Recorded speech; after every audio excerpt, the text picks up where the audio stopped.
Okay, hello everybody. We are going to get started. Thank you all for joining us. For those of you that are here, my name is Josh. I am the Marketing and Membership AmeriCorps Vista at Mental Health America, Greenville County, and we are going to be holding our first My Mental Health Month story series today with our first guest, Kylie Odetta. Kylie is a singer-songwriter from the Greenville area, and she is on a mission to share her music with others and truly connect with people through her lyrics. She reached out to us at MHAGC a while ago, talking about the role that mental health plays in her life and how she writes music about mental health and sings about mental health and how music can be a release for her when it comes to that. And so, without further ado, I'm going to turn it over to Kylie, and she's just going to talk about the role that mental health plays in her life and how some struggles she's overcame and how music has made a difference for her. So, Kylie, take it away. Oh, hold on.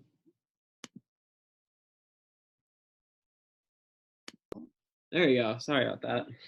That's okay. Hi, everyone. So, like you said, my name is Kylie. I'm born and raised here in Greenville, South Carolina, and I'm 22 years old.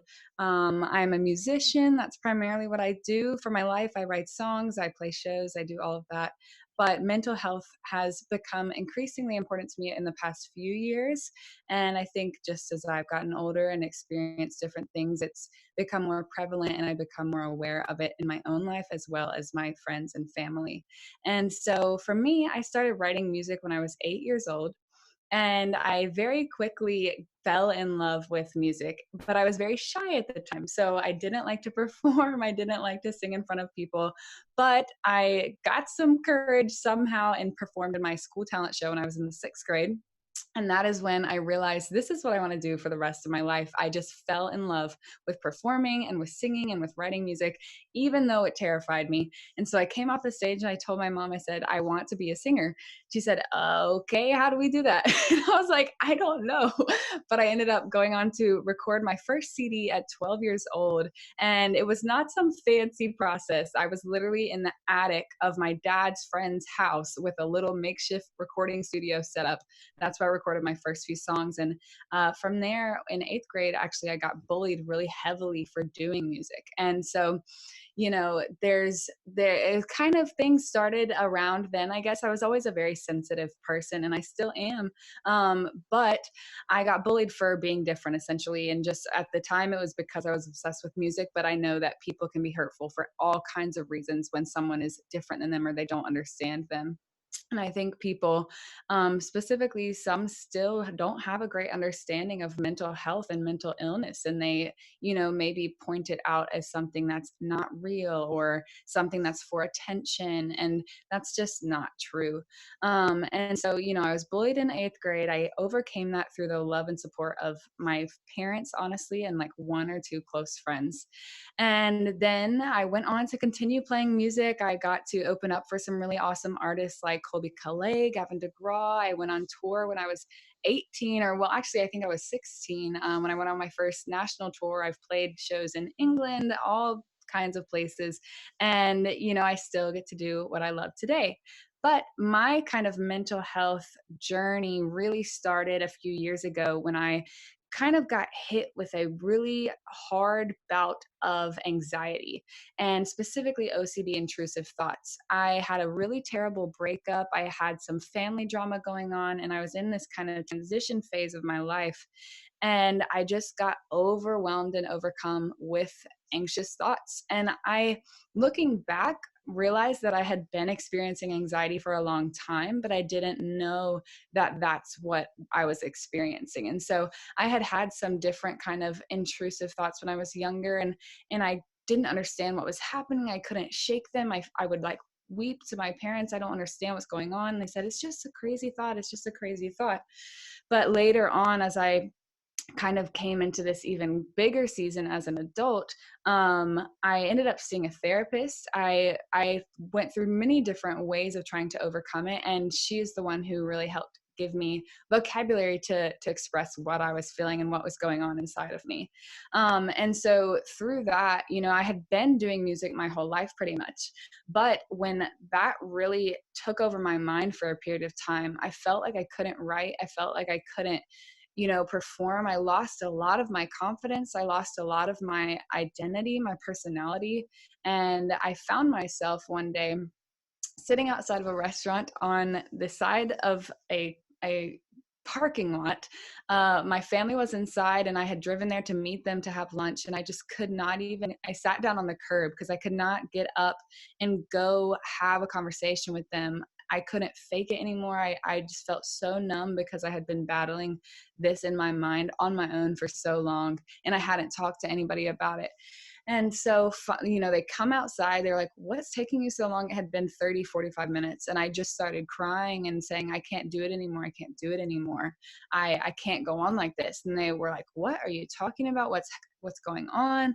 And so they ended up carrying me home. And that's the day that I kind of opened up to them about what I had been experiencing. And that day I would say was like the start of the turning point for me. That was like my healing truly was able to begin when I brought to the light what I had been feeling and experiencing with anxiety and inside my mind, because it's so easy to get trapped in our minds and we feel so isolated and like we're the only ones, that we don't want to burden people, or we don't want to be vulnerable with the scary things that are happening inside of us. And so it took courage and it was not easy, but I opened up and they started to encourage me in that moment. I started to feel a little bit of weight come off my chest because I realized, okay, it's out in the open now. We can actually start to like get moving forward. And it was not in that moment that I started to feel all of a sudden not anxious anymore. For months, a year afterwards, I still was in this slow process of starting to use mindfulness therapy, meditating on scripture, meditating in general, spending time outside, talking to trusted people, and through all of these avenues, writing music, listening to music, I was able to find myself one morning waking up saying, I don't feel quite as anxious anymore, or that thing that used to terrify me doesn't really terrify me anymore. And I know that there's all different levels to mental illness and mental health. And so, for me, with the renewability of the mind and the retrainability of the mind, I was able to like go from being a completely super anxious person to someone who now I deal with it in little bouts here or there, but I have the tools to, in those moments, recognize and become aware of what I'm experiencing and feeling, and stop it in its tracks with the truth and with mindfulness and with scripture that I say over myself out loud, and that I kind of come back almost to who I am.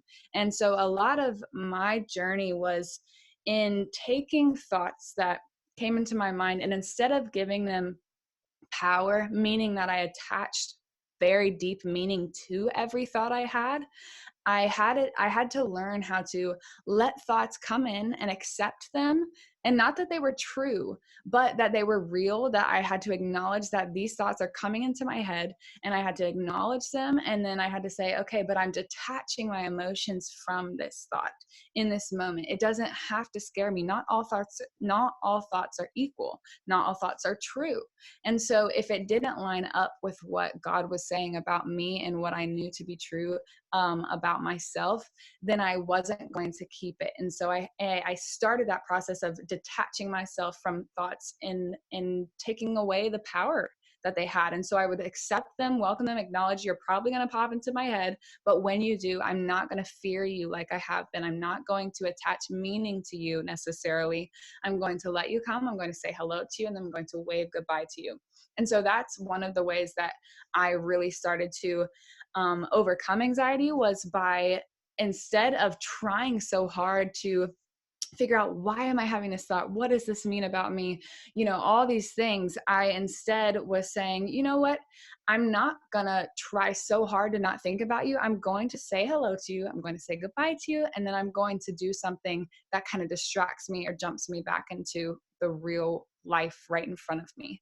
And so that was a bit of my journey, and I do feel much more confident and free and able to process things better today. Verbally processing is something that also helps me. But like I said, I'm a musician, and so writing songs as I started to come out of that season has been very helpful for me. And then I've seen what the power of music has in my own life, because as I've shared my songs and these stories at different shows or with different people, they've begun to tell me their own stories of what they're dealing with and how that lyric or that song spoke to them and helped them and gave them enough hope for that night to get through to another day, because these things are real. And so what I just want people to know about mental health from my own story and what I've come to realize is, even people who don't understand mental health say, and they say, what are you guys talking about?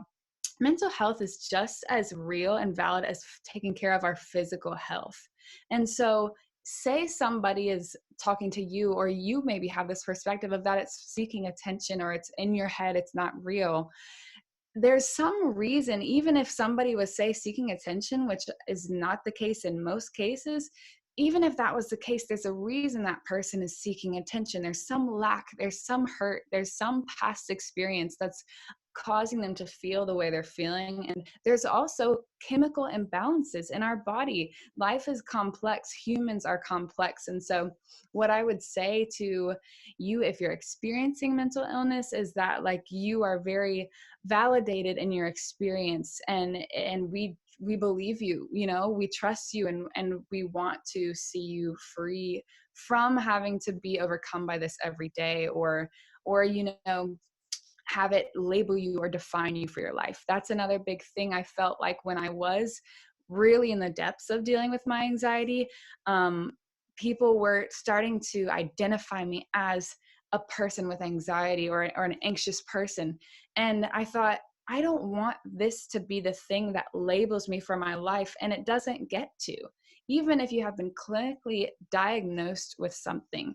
I have friends and family who have been diagnosed with bipolar disorder, but some have chosen to take on that identity as, this is who I am. And some have said, this is something I suffer with. But it's not who you are. You're a human first. You're a person deserving of love and to be understood and heard. And so music has allowed me to express my thoughts with mental health, help other people, hopefully, to see that there is another side to the story, and to see that, we're not alone in these battles that we face, because that was another thing that was big for me. I felt so isolated. And my hope is just that with my music, with my story, as we're doing this right now, you would know that you are not the only one. And there are tools available to you to start to kind of heal or just deal with this in a daily way if it's been something that's overwhelming you. So I have a song I want to play you guys. And this is one that I wrote about kind of the way my mind processes for a long time. And it's called Let Go. And in the chorus, it says, what does it say? I'm going to sing it in a second. I got to remember it. It says, I know that it all comes and it all goes. I'm just trying to learn how to let go. And that was a lot of my stories, that I would take in this information, these thoughts, and instead of allowing them to pass through my mind, I would latch onto them and be so fearful of them. So this song was kind of my statement of saying, I'm not 100% okay, but I'm learning how to let go. And it's a continual daily lifelong process. It's something that we all face at some point, or we know somebody who's faced. So this is Let Go.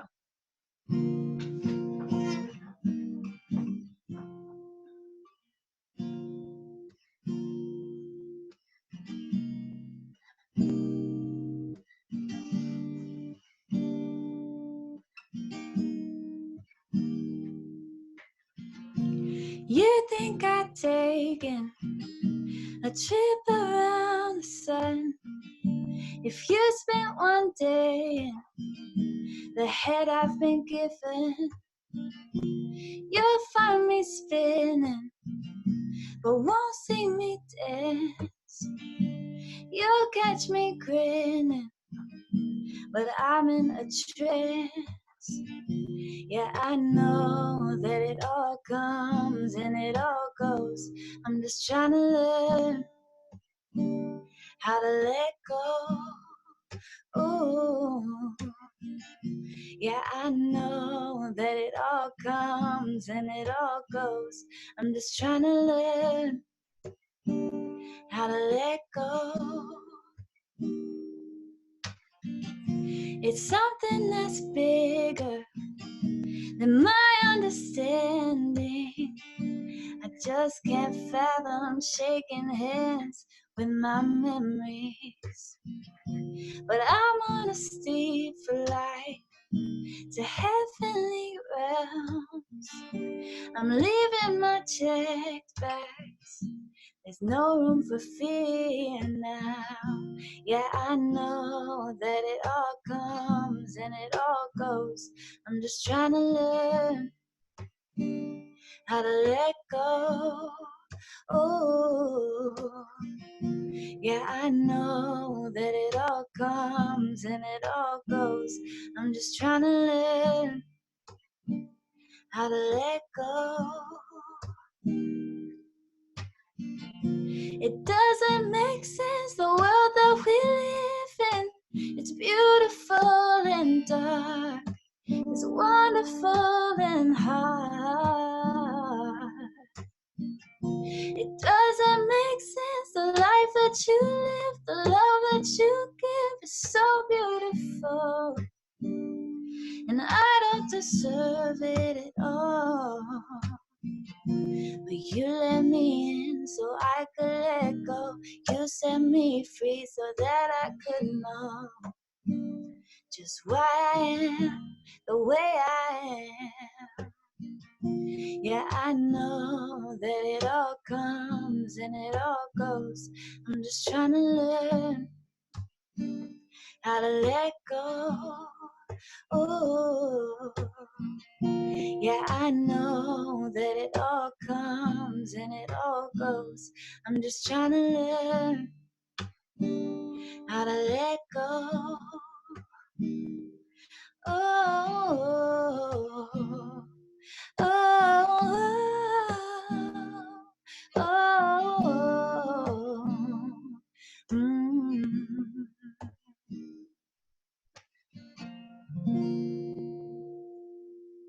So that's my song, Let Go, and it's not out there in the world yet, but it's coming soon.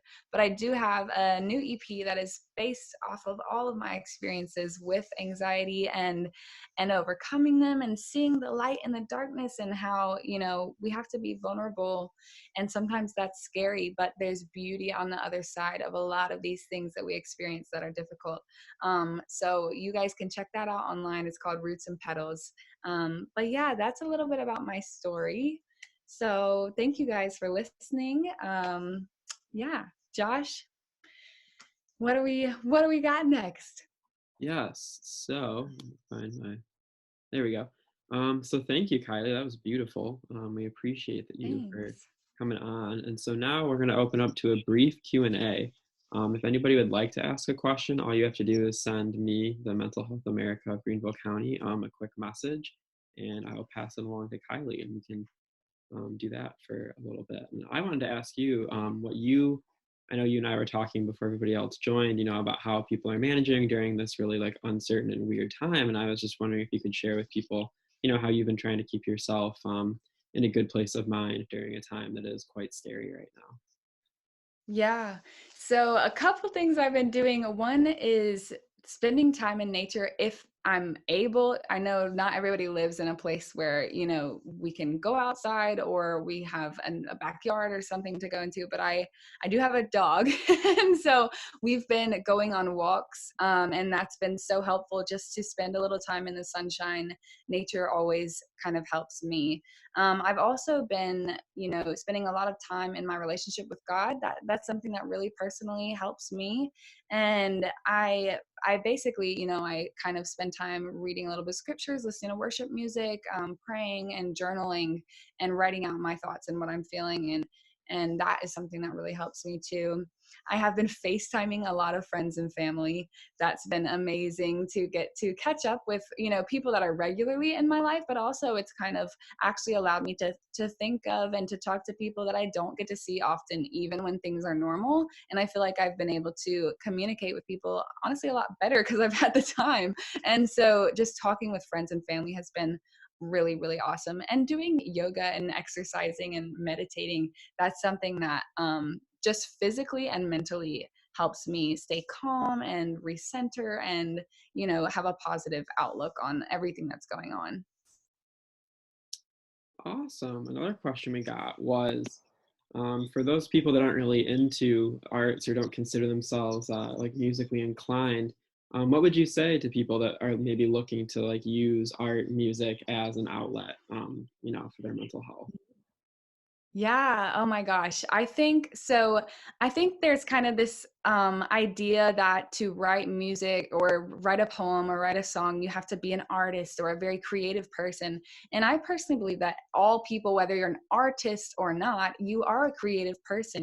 We're creative beings, whether you're really good at organizing or you're really good at putting business plans together or you're really good at, cleaning your house, like whether it's music, art, something that you would not typically ordain as creative. There's so many ways that we can be creative in our life. And so music, I would say, obviously listening is very helpful for a lot of people. But if you're trying to write something or you want to express yourself in that way, which I think is so amazing, start by journaling and just like getting your thoughts out on a page. And I think, rather than trying to formulate something that feels pretty and poetic, just like kind of let a stream of consciousness go down on the page. And from that, if you would like to write a song, then maybe pick some things that stuck out, and start to formulate a poem first.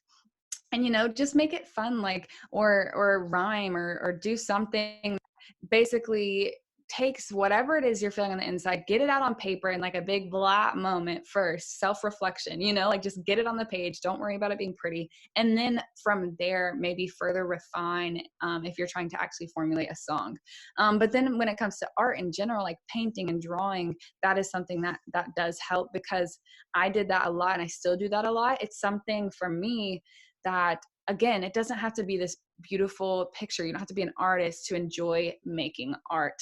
And so it's more about, I think, the expression of just letting whatever comes out come out and not judging it and not trying to make it perfect. And then also letting it go as you physically release it. So like when it comes to drawing, it's awesome because you're taking something maybe that's internal and making a physical experience happen, which helps to break us out of our minds and bring us into the present world. So definitely just like start with no judgment and getting things down on a page, whether it's visually or lyrically with words, and enjoy the process, have fun with it. Like, don't put pressure on yourself. Muted myself. Thank you.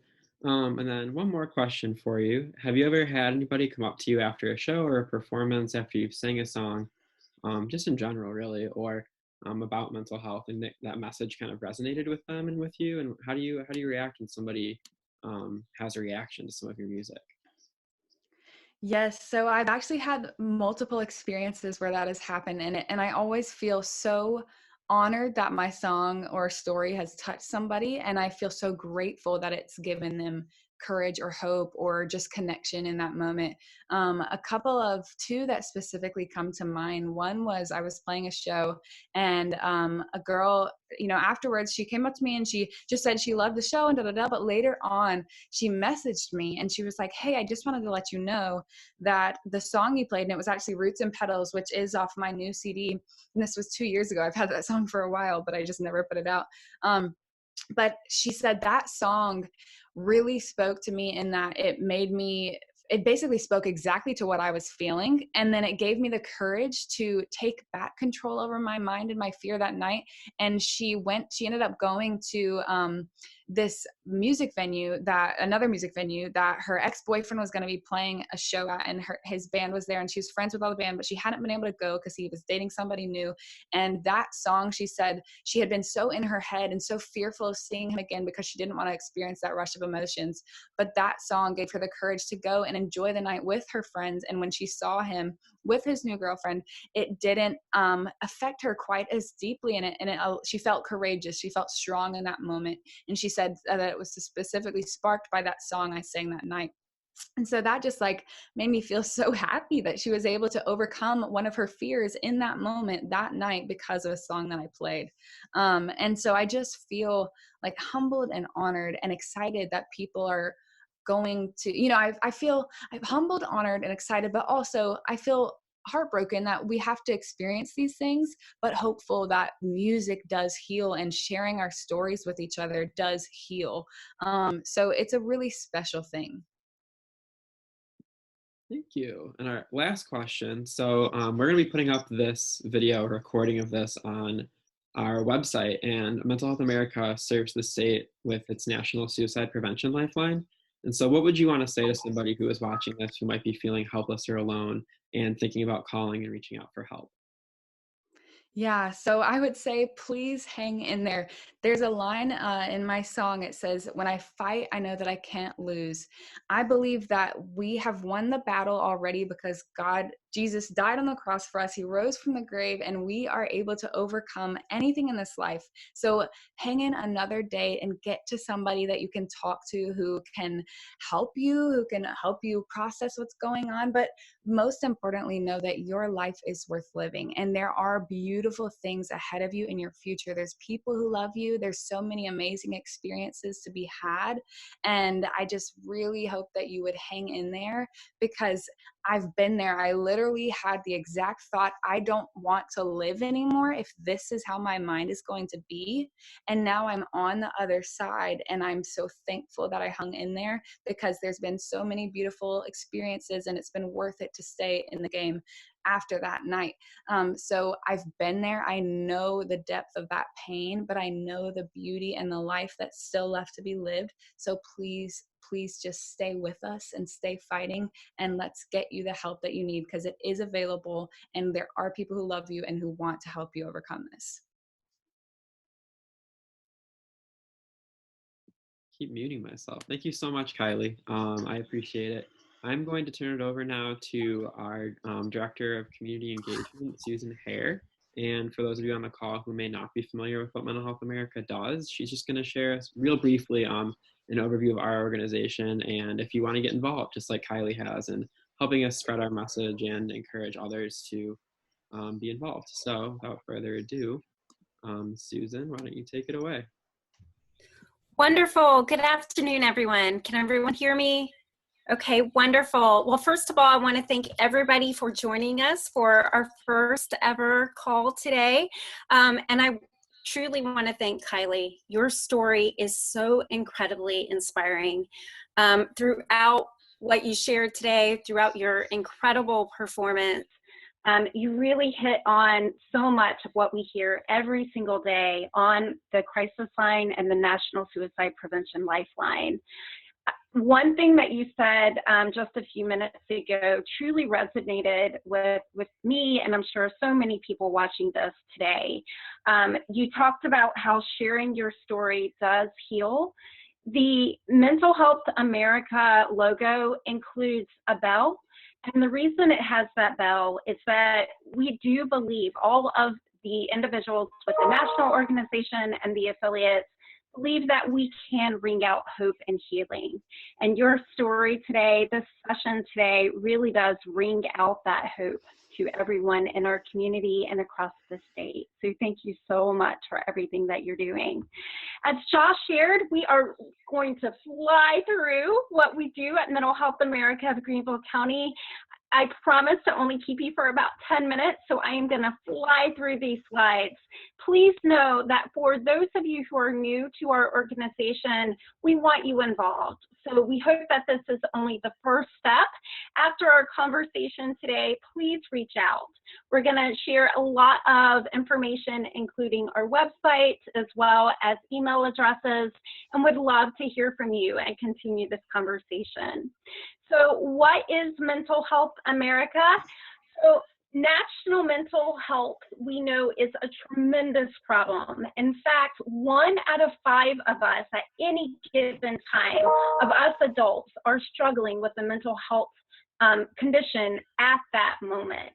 However, we know that half of us will experience a mental health condition at some point in our life. I do want to point out that this is a statistic that is old. It's about 7 years old. And the current research is really showing that that percentage is much higher. Many studies have shown that it's actually over 75%. But we know at least half of us will experience a mental health condition, and that 1 out of 4 14-year-olds have already developed a mental health condition. So Kylie was talking about what she was experiencing in 8th grade. We do know that that is very, very common across the country, and certainly in our state and in our community as well. In fact, if you look at youth depression, we know that those rates are increasing at an alarming rate. In fact, in South Carolina, it is especially difficult for youth who have depression. Many, if not most, are unfortunately not getting the treatment that they need. In fact, in South Carolina, we unfortunately have a much worse situation when it comes to accessing mental health support compared to the national average. In fact, in 2019, South Carolina ranked 49th in terms of how well someone who needed that treatment could access it. We know that, unfortunately, nationally, it takes on average 10 years to get the treatment that someone needs. In South Carolina, it is much, much worse. So what does that mean? I'm sorry to inundate you with statistics, but that is where we all come into the picture. We know that in Greenville County, the statistics, unfortunately, are worse in the state, in part because there are fewer providers of mental health services per capita in the upstate compared to the Midland and the Low Country region. So what does that all mean for all of us? So Mental Health America of Greenville County is one of several organizations who are really working collaboratively to look at the problem and ensure that there is a continuum of care. Mental Health America of Greenville County was founded in 1955 by people very similar to who is watching this call today. Individuals who were volunteers who really came together because they knew that the stigma of accessing treatment for mental health conditions was a huge issue in our community, and they wanted to do something about it. So for the first 20 years, we were a volunteer organization with no staff members. Today, we are very different. Our mission is to positively impact mental health through advocacy, awareness, and service. So our programs, Josh, if you don't mind just moving a few slides down for me. Wonderful. So we are indeed one of 320 affiliates of the National Mental Health Organization, and we do offer full scope programs, all revolving around bringing wellness home. We're going to move on to the next slide, and you'll see that our services truly are focused on those 3 parts of our mission statement. Advocacy. We believe that we absolutely need to advocate and provide services for individuals who have chronic mental health conditions. Secondly, we provide awareness through outreach and training and 24/7 online mental health screenings. The programming that we're probably known best for and not only in our community, but also across the state, is our crisis and intervention services. So now we're going to delve just for a minute or two onto each one of those. So advocacy, we do have a representative payee program in which individuals who have a chronic mental health condition have us manage their finances. Secondly, our housing programs and our Operation Santa. Operation Santa has been around since we started, and we provide gift bags of new hygiene items for people in the upstate who are experiencing poverty and or homelessness. And then our housing programs, we do manage 3 different apartment and housing complexes here in Greenville for individuals who, again, are disabled by that mental illness, but who are able to live independently. So that takes us to our awareness section. So we start very, very young with I See Hope. I See Hope is an anti-stigma program for ages 3 all the way to 18, and we provide information on different mental health topics. So for example, Kylie talks about bullying. One of the programs that we can offer with I See Hope is an anti-bullying program.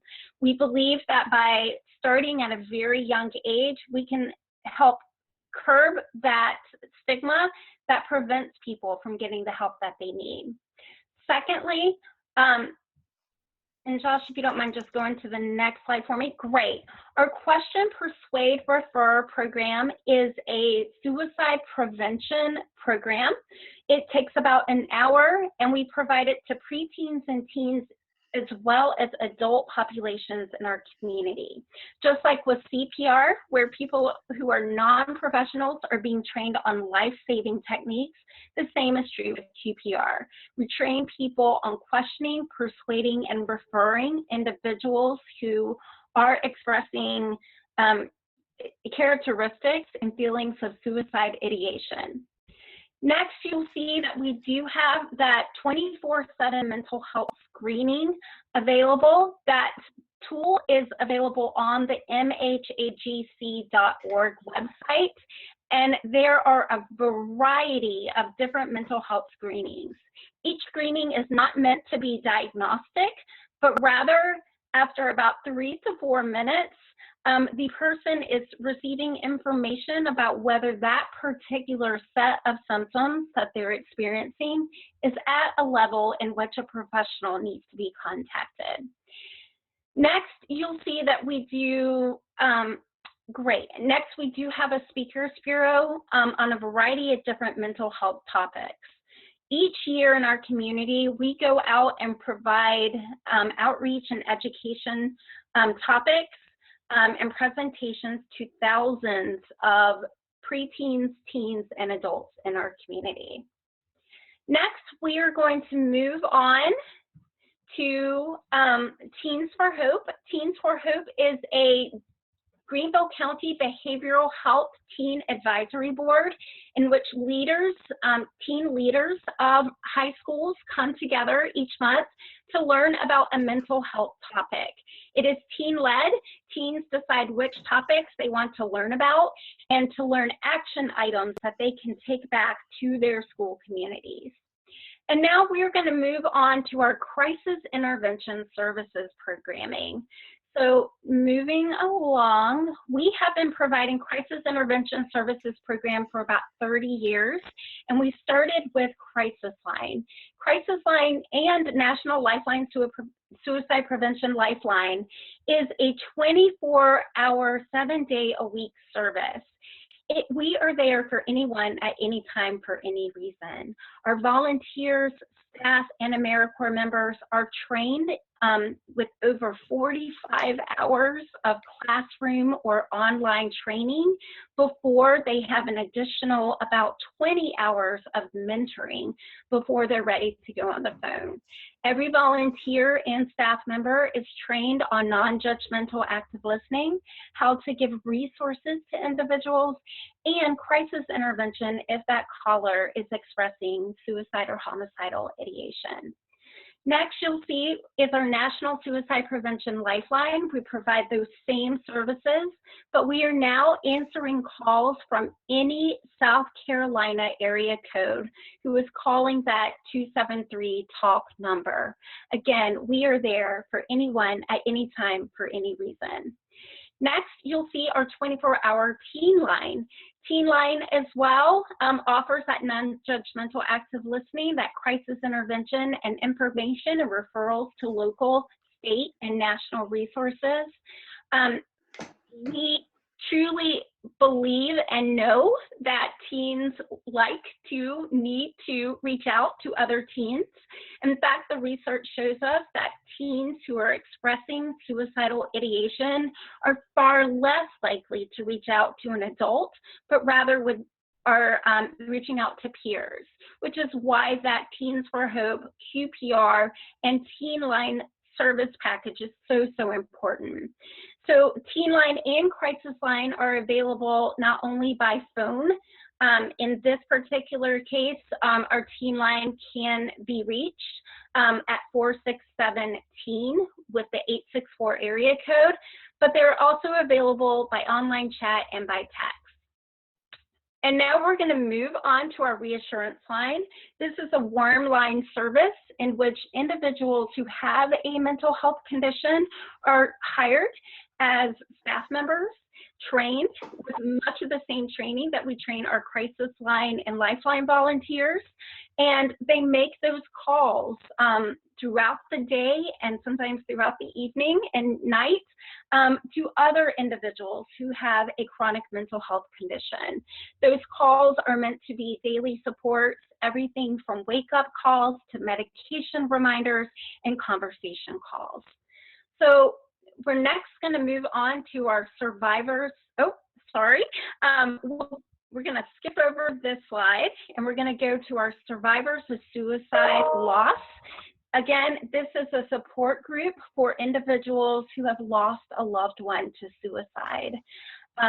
SOS Loss is not only for adults, but we also have a youth and teen group as well.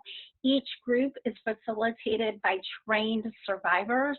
We are still continuing SOS Loss throughout the pandemic, and anyone interested in learning more about these groups can call our crisis line, again, at 864-271-8888 to get started in that process. All right, if we can move on, great. MHAGC also has a contract with the South Carolina Department of Mental Health for the Community Crisis Response and Intervention Line. This is a crisis mobilization unit. It's available 24 hours a day, no matter where someone is in the state of South Carolina. If they are experiencing a behavioral health crisis, they can call that hotline. MHAGC does provide the service, the telephonic service for this line, and South Carolina Department of Mental Health sends individuals out with the first responders to the scene, and they do so within an hour of that call coming in. All right, and then we're going to move on, and great, perfect. And here's just a little schematic where you can see kind of the history of MHAGC. And then now it goes back to you. We need you. We need your involvement. We, number one, challenge you throughout Mental Health Month, as well as throughout the year, to educate yourself on the warning signs of suicide and depression, to educate yourself on the resources like Crisis Line and the National Suicide Prevention Lifeline, and please share information about our services. If you know someone who is needing help, please share information about Crisis Line and the online screenings. Furthermore, we need your involvement. We need you to be a member. If you're not a member, we are currently in the middle of our membership drive.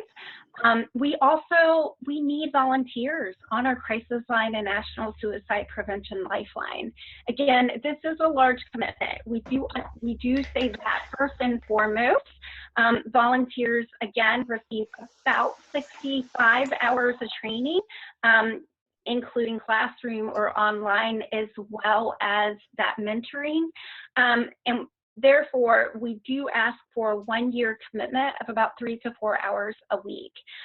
However, this is an incredible opportunity to really expand your active listening skills, crisis intervention for both your personal and professional life.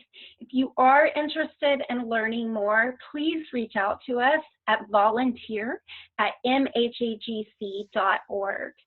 And in fact, if you are interested in being a member with us, you can, on this next, there you go, perfect, this slide, you can use your phone if you have it with you to take, to be in camera mode and start to take a picture of this QR code, and it will take you to our member page. Would love to have you as a member, and we share more information about educational events like this call throughout the year.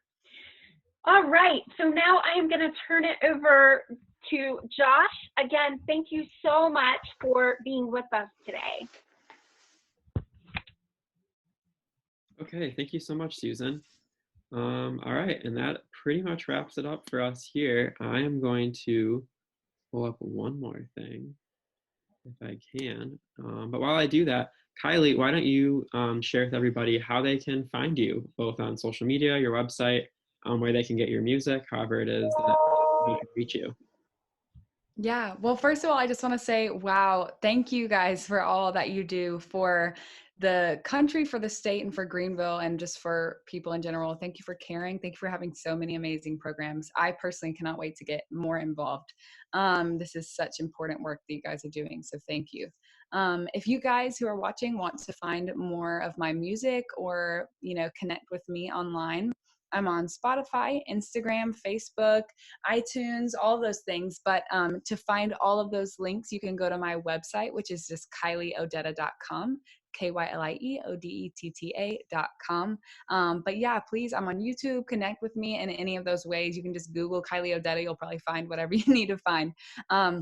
But definitely do that. I would love to hear from you. I would love to see you. And please, if you like the music, share it with people that you think might need to hear it, especially this last EP that I put out, which also you can buy the physical CD online if you'd like that as well.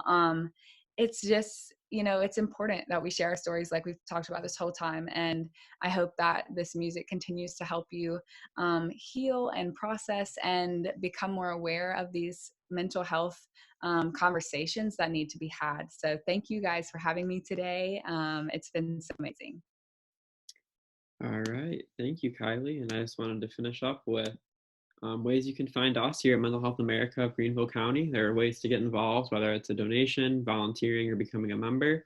Or you can follow us on our social media, our Facebook, our LinkedIn, our Twitter, and our Instagram are all there for you. We're keeping it busy during Mental Health Month, sharing a lot of really great resources that you can also find on our website, mhagc.org. But yeah, follow along with us, and we will catch you the next time we do this. We do intend to do more of these this month, so keep an eye out on your social media and in your email for more information. And again, if you have any questions or just want to reach out, you can contact us at mhagc@mhagc.org. Thank you so much, everybody, for joining us, and thank you, Kylie, for taking the time to spend with us today. I really appreciate it. And yeah, that pretty much concludes this. So thank you, everybody. All right. Bye.